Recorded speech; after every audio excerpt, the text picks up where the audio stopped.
सभी दोस्तों को नमस्कार।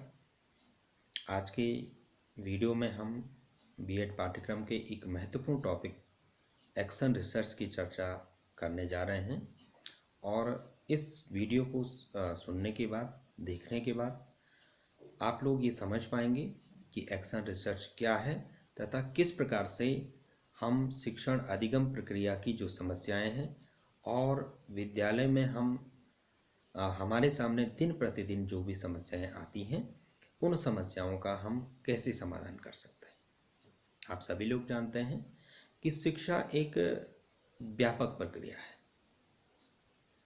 शिक्षा में बहुत सारे लोग लगे हुए हैं, बहुत सारे संसाधन लगे हुए हैं। यदि हम संसाधनों की दृष्टि से देखें तो इसमें मुख्यतः हम दो प्रकार के संसाधनों की चर्चा करते हैं। पहला आपका है मानवीय संसाधन यानी ह्यूमन रिसोर्स और दूसरा आपका है भौतिक संसाधन यानी फिजिकल रिसोर्स। तो इन दोनों के कम्बिनेशन से हमारी शिक्षा व्यवस्था संचालित होती है या कोई भी व्यवस्था संचालित होती है। इसके बाद यदि हम तत्वों के दृष्टि से देखें तो इसमें छात्र है, इसमें शिक्षक है, इसमें हमारा पाठ्यक्रम है और इसके साथ साथ समाज के प्रतिनिधि के रूप में हमारा प्रबंधन तथा प्रशासन यानी मैनेजमेंट एंड एडमिनिस्ट्रेशन है। अब किसी भी शिक्षा व्यवस्था का उद्देश्य होता है अपने बालकों का सर्वांगीण विकास करना, उनकी विभिन्न प्रकार की जो आवश्यकताएं हैं उनको पूरी करना। इसलिए हम एक व्यवस्था बनाते हैं। जैसे हम शिक्षा व्यवस्था की बात करते हैं तो प्रत्येक क्षेत्र में कार्यों को या अपने उद्देश्यों को प्रभावशाली तरीके से प्राप्त करने के लिए एक व्यवस्था बनाई जाती है और इस व्यवस्था के अंतर्गत जो विभिन्न प्रकार के संसाधन हैं या उस व्यवस्था के विभिन्न प्रकार के जो तत्व हैं उन तत्वों के मध्य एक सामंजस्य को स्थापित करने का प्रयास किया जाता है। और जो ये सामंजस्य जितना स्ट्रांग होगा, जितना अच्छा होगा, हम अपने उद्देश्यों को उतने अच्छे तरीके से प्राप्त कर पाएंगे या जो हमारी व्यवस्था होगी वो उतने गोल ओरिएंटेड होगी यानी ऑब्जेक्टिव ओरिएंटेड होगी या उसकी ओर जो है अग्रसर होगी। शिक्षा की यदि हम बात कर रहे हैं तो हम कह रहे हैं कि इसमें छात्र है, इसमें शिक्षक है, इसमें आपका करिकुलम है और इसमें आपका मैनेजमेंट है, एडमिनिस्ट्रेशन है। तो हालांकि प्रत्येक व्यवस्था का उद्देश्य या प्रत्येक व्यवस्था में जितने भी लोग लगे हुए हैं, जो भी लोग उसको रेगुलेट कर रहे हैं, उनका ये उद्देश्य होता है कि वो अपनी व्यवस्था को प्रभावशाली बनाए। लेकिन इसके बावजूद भी कुछ ना कुछ कमियां व्यवस्था में रह जाती है। यदि हम शिक्षा व्यवस्था की बात करें तो कई बार छात्र की तरफ से कुछ कमियां रहती हैं, शिक्षक की तरफ से कुछ कमियां रहती हैं, पाठ्यक्रम शिक्षण सहायक सामग्री की तरफ से या हमारा जो प्रशासन और प्रबंधन है उसकी तरफ से भी कुछ कमियां रहती है।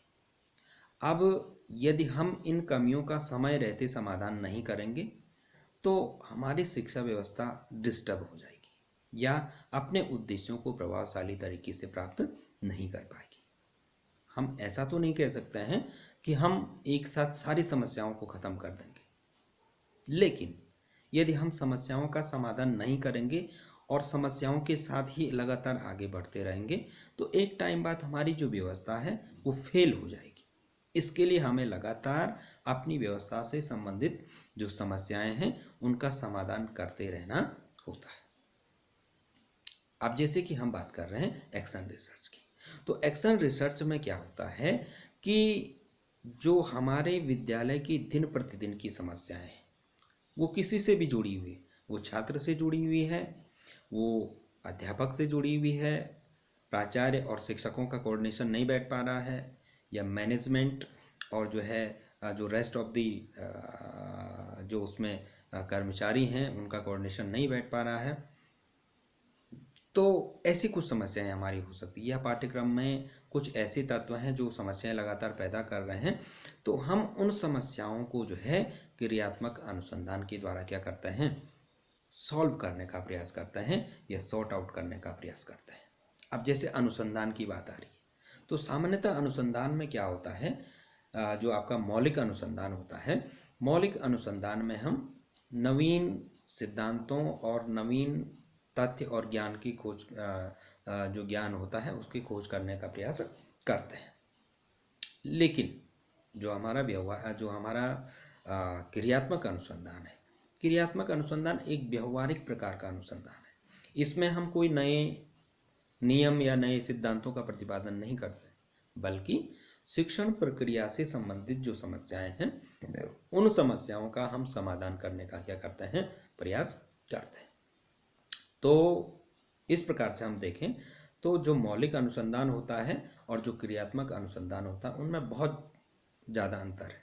उद्देश्य के हिसाब से अंतर है, उसमें लगे हुए जो उपकरण हैं, उसमें जो उसकी पॉपुलेशन है, जो उसका सैंपल है, जो उसके उद्देश्य हैं, तमाम बातों को लेकर दोनों में क्या है, अंतर है। तो फिलहाल हमें क्रियात्मक अनुसंधान की चर्चा करनी है। तो क्रियात्मक अनुसंधान एक व्यवहारिक अनुसंधान है जो शिक्षा व्यवस्था से संबंधित जो व्यवहारिक समस्याएं दिन प्रतिदिन आती रहती है, तो इन समस्याओं का जो है हम क्या करते हैं, समाधान करते हैं। डॉक्टर एस एम कोरे को जो है शिक्षा के क्षेत्र में सबसे पहले क्रियात्मक अनुसंधान की व्यवस्था को प्रतिपादित करने का श्रेय जाता है। ठीक है ना। अब जैसे कि हम कह रहे हैं कि समस्याएं क्या क्या आ सकती है, ठीक है। तो समस्याएं जैसे छात्रों से जुड़ी हुई समस्याएं आ सकती है, उनके व्यवहार से जुड़ी हुई समस्याएं आ सकती है, छात्र अनुशासन से जुड़ी हुई समस्याएं आ सकती है, ठीक है। उसके साथ साथ शिक्षण से संबंधित समस्याएं मतलब जो टीचिंग मेथड है या शिक्षक का कम्युनिकेशन है, उसका जो है टीचिंग लर्निंग जो मटेरियल है उसको यूज करने का जो तरीका है, उससे जुड़ी हुई समस्याएं आ सकती है। इसके बाद जो है गृह कार्य, जो होमवर्क बच्चों को दिया जाता है, उनसे जुड़ी हुई समस्याएं हो सकती है। आपका जो है प्रधानाचार्य और शिक्षकों के मध्य जो कोऑर्डिनेशन है या अन्य जो कर्मचारी हैं उनके मध्य जो कोऑर्डिनेशन है उससे रिलेटेड समस्या हो सकती है, ठीक है। तो इन तमाम समस्याओं का समाधान हम क्या करते हैं, एक्शन रिसर्च के द्वारा करने का प्रयास करते हैं, ठीक है। अब जो है जो एक्शन रिसर्च होता है, एक्शन रिसर्च में जो है पाठ में बच्चों की रुचि कैसे जागृत करें, ठीक, जो उनका उच्चारण संबंधी जो उनकी अशुद्धियाँ हो रही हैं या जो है उनकी वर्तनी संबंधी जो अशुद्धियाँ हो रही हैं, उन अशुद्धियों को कैसे दूर किया जाए, पाठ के प्रति या जो हमारे प्रकरण हमारी किताबों में दिए हुए हैं उनमें उनकी रुचि कैसे पैदा की जाए, ठीक है। उसके साथ साथ जो शिक्षण अधिगम की प्रक्रिया है उसको प्रजातांत्रिक कैसे बनाया जाए, ठीक है। जो शिक्षण विधियाँ, प्रविधियाँ या स्ट्रेटजीज यानी जो युक्तियाँ हैं उनको कैसे प्रभावशाली बनाया जाए, तो इनके बारे में हम क्या करते हैं, निर्णय लेते हैं। सामान्यतः यदि हम इसके स्टेप्स की बात करें तो बेसिकली इसमें 6 स्टेप होते हैं। सबसे पहले जो है हम समस्या का आइडेंटिफिकेशन करते हैं, आइडेंटिफिकेशन ऑफ द प्रॉब्लम, माना हमारी समस्या क्या है। दूसरा स्टेप इसमें इस आइडेंटिफिकेशन ऑफ द प्रॉब्लम में हम किसी एक समस्या को लेते हैं। जैसे हम समस्या लेते हैं कि छात्र जो है होमवर्क को नहीं कर रहे या होमवर्क के प्रति जो है लापरवाही कर रहे हैं या गृह कार्य के प्रति जो है इनके मन में अरुचि है, ये निरंतरता के साथ या समय पे जो है अपने गृह कार्य को नहीं करते, ठीक है। तो ये एक समस्या है और इस स्टेप के अंतर्गत जो है हम इस समस्या को डिलिमिट भी कर देते हैं, इसका सीमांकन भी कर देते हैं कि माना हमारा टॉपिक है कि छात्रों में गृह कार्य के प्रति अरुचि के कारणों का अध्ययन करना, ठीक है। तो जब हम समस्या का सीमांकन करेंगे यानी उसके क्षेत्र को हम घटा देंगे, छोटा कर देंगे। अब छात्र तो एक विद्यालय में माना 500 छात्र हैं, तो उन सारे छात्रों पर अध्ययन करना कई बार एक शिक्षक के लिए संभव नहीं हो पाता क्योंकि उसे जो है इसके अलावा भी बहुत सारे अन्य कार्य करने हैं, ठीक है। तो हमने इस समस्या का सीमांकन कर दिया यानी इसको डिलिमिट कर दिया। डिलिमिट करने का मतलब है कि एक निश्चित सीमा पे हम इसको बांध देते हैं, अब हम जो है समस्या को बना देते हैं कि कक्षा 10 के सामाजिक विषय के छात्रों में गृह कार्य के प्रति अरुचि के कारणों का अध्ययन करना, ये हमारी समस्या हो गई। हमने इसको सीमांकित कर दिया। दूसरा हमारा है, दूसरा जो हमारा इसमें स्टेप है, दूसरे स्टेप में हम क्या करते हैं, परिकल्पना का निर्माण करते हैं। Formulation of hypothesis. हाइपोथेसिस यानी परिकल्पना जिसे हम कह रहे हैं। परिकल्पना किसी शोध समस्या का एक संभावित समाधान है। हम एज्यूम कर लेते हैं कि ऐसा होगा, ठीक है। तो परिकल्पना के फॉर्मुलेशन से पहले हम जो ये समस्या है, गृह कार्य से संबंधित समस्या, इसके कारणों का हम विश्लेषण करते हैं। जैसे हम इसमें कारण क्या क्या कारण हो सकते हैं, जैसे शिक्षक जो है निरंतर जो है मूल्यांकन नहीं करता गृह कार्य का। दूसरा, सामाजिक विज्ञान में बहुत सारे विषय हैं, इसमें भूगोल है, इतिहास है, अर्थशास्त्र है, नागरिक शास्त्र है, तो काम का बोझ अधिक रहता है, इसलिए बच्चे जो है होमवर्क नहीं करते हैं, ठीक है। एक कारण ये हो सकता है कि शिक्षक का व्यवहार आवश्यकता से ज़्यादा उदार है। बच्चों को ऐसा लगता है कि यदि होमवर्क नहीं भी करेंगे तो टीचर जो है उन्हें ज़्यादा प्रेशराइज नहीं करेंगे या उन्हें पनिश नहीं करेंगे। तो इस प्रकार के बहुत सारे कारण हो सकते हैं। तो इन कारणों का हम विश्लेषण करते हैं और फिर कुछ चीज़ों को लेके जो हमें ज़्यादा स्ट्रांग लग रही है उसको लेके हम हाइपोथेसिस का निर्माण करते हैं। तो माना हम हाइपोथेसिस बनाते हैं कि शिक्षकों या टीचर के द्वारा लगातार मूल्यांकन न करना, या हम इसको ऐसा कहें कि शिक्षक यदि गृह कार्य का लगातार मूल्यांकन करें तो गृह कार्य में छात्रों की रुचि उत्पन्न की जा सकती है या रुचि को पैदा किया जा सकता है। ये हमारी क्या होगी, हाइपोथेसिस हो गई। अब तीसरे स्टेप में हम क्या करते हैं, इसके बाद हम रिसर्च डिजाइन यानी जो हमारा एक्शन रिसर्च है उसके लिए डिजाइन तैयार करते हैं। डिजाइन का मतलब ये है कि हम निर्णय लेते हैं कि कौन सा मेथड हम यूज करेंगे, चाहे डेटा कलेक्शन के लिए हम करें या चाहे जो है जो आपका आंकड़ों का विश्लेषण है तो उसके लिए यदि हमें जो है सांख्यिकी विधियों का है तो उसका कौन सी विधियों का हम चयन करें, कौन से उपकरण हम यूज करें। उपकरण से सामान्यतः तात्पर्य है कि जैसे हम डेटा कलेक्शन करते हैं तो डेटा कलेक्शन के बहुत सारे साधन हो सकते हैं, जैसे आपका ऑब्जर्वेशन हो सकता है, आपका साक्षात्कार हो सकता है, प्रश्नावली हो सकती है, या शोध में अन्य भी बहुत सारी चीज़ें आपकी यूज की जा सकती है, ठीक है। तो रूपरेखा मतलब जो है शोध विधि के बारे में, शोध के उपकरणों के बारे में हम क्या करते हैं, निर्णय लेते हैं कि हम अपने शोध में इन चीज़ों को क्या करेंगे, लागू करेंगे। तो ये आपका क्या कहलाएगा, शोध की कार्य योजना, यानी उसकी रूपरेखा, उसकी प्लानिंग, उसका डिजाइन हमने तैयार कर दिया, ठीक। उसके बाद आपका जो चौथा स्टेप उसका आएगा। तो चौथे स्टेप में हम क्या करेंगे, डेटा का कलेक्शन करेंगे। अब जो मौलिक शोध होते हैं या दूसरे प्रकार के शोध होते हैं, जैसे हम पीएचडी के लिए माना कोई शोध कर रहा है तो वहाँ पे डेटा कलेक्शन बड़े लेवल पे होता है, क्योंकि वहाँ पे पॉपुलेशन बड़ी होती है। पॉपुलेशन बड़ी होती है तो सैंपल भी क्या होता है, बड़ा होता है। लेकिन एक्शन रिसर्च एक बहुत छोटा क्या है, बहुत छोटी समस्या को लेके हमने जो है एक छोटा सा रिसर्च हम जो है अपने विद्यालय में, और विद्यालय की भी छोटी इकाई हम क्लास में उसको आयोजित कर रहे हैं। तो वहाँ पे हम बहुत साइंटिफिक या इस प्रकार की विधियों का मतलब डेटा कलेक्शन के लिए जनरली यूज नहीं करते हैं। यहाँ पे सामान्यतः जैसे आपका ऑब्जर्वेशन हो गया या निरीक्षण, आपका जो है जो इंस्पेक्शन है उसके द्वारा हम क्या कर सकते हैं, डेटा का कलेक्शन कर सकते हैं। अब जो समस्या हमने ली है कि कक्षा 10 के जो सामाजिक विज्ञान के बच्चे हैं वो उनकी जो है गृह कार्य के प्रति अरुचि है। तो माना यहाँ पे हमने एक विधि का प्रयोग किया, इंस्पेक्शन, ठीक है। इंस्पेक्शन यानी निरीक्षण किया हमने, जो है उनकी जो अन्य विषयों की का जो होमवर्क है उसका थोड़ा हमने निरीक्षण किया, उसको देखा कि क्या सामाजिक विषय की तरह ही ऐसे बच्चे अन्य विषयों में भी कर रहे हैं या केवल सामाजिक विज्ञान में ही कर रहे हैं। इसके अलावा हम बच्चों का साक्षात्कार भी ले सकते हैं, उनसे कुछ उससे रिलेटेड हम 2-4 छोटे छोटे क्वेश्चन बना के, जिससे कि हमें विश्वसनीय तथ्यों या विश्वसनीय सूचनाएं बच्चों से क्या हो सके, प्राप्त हो सके।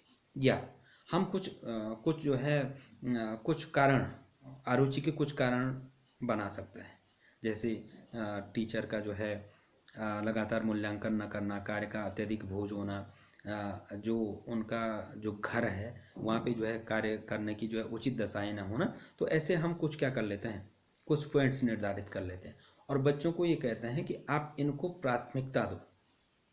प्राथमिकता दो मतलब कि सबसे महत्वपूर्ण जो कारण है उसको 1 नंबर दो, उसके बाद जो उसके बाद है उसको 2 नंबर, 3 नंबर, 4 नंबर। तो इस प्रकार से उनको क्या दो, प्राथमिकता दो।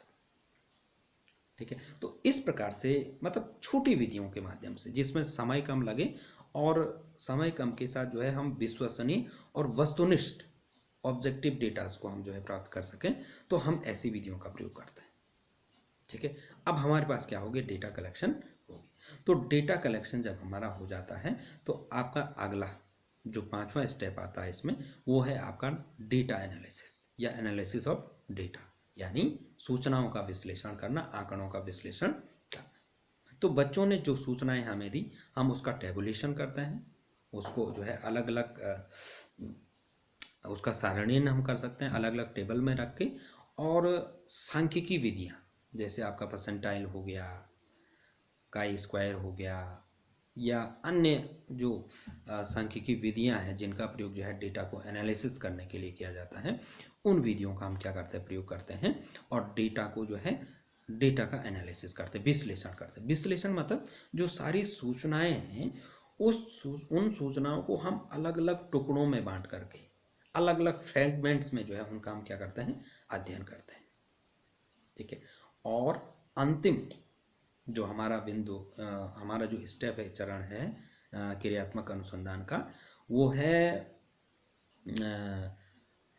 फॉर्मुलेशन ऑफ कंक्लूजन, यानी निष्कर्षों का प्रतिपादन। और फिर हम एक निष्कर्ष पे आते हैं। यहाँ पे जो है हमारी जो हाइपोथेसिस है, हमारी जो परिकल्पना है, उसकी टेस्टिंग आपकी जो है 5वें स्टेप में होगी। तो यहाँ पे जो है उसकी पुष्टि हो जाती है कि हमारी परिकल्पना एक्सेप्ट होती है या रिजेक्ट होती है।